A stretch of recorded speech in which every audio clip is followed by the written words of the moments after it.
Manual versus auto squaring. Which is right for you? When the beam gets loaded, it's not necessarily loaded square to the bench. To solve this, you have one of two options. You can either let SmartBench carry out an auto squaring procedure, which is fast and gets the beam roughly square, or, if you really care about the precision of the squareness, you can opt to square the beam manually, which takes a little preparation before power-up, but gets a more repeatable squareness. Auto squaring. No special preparation from the user is needed. When homing, the lower beam automatically drives into the legs to square the X-beam against the bench legs.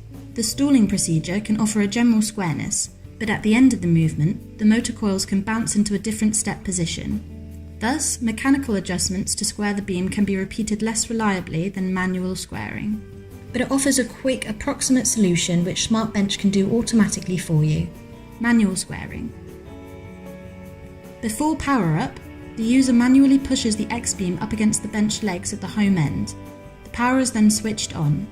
The motor coils lock the lower beam into position with a high degree of reliability. Thus, mechanical adjustments to square the beam can be repeated.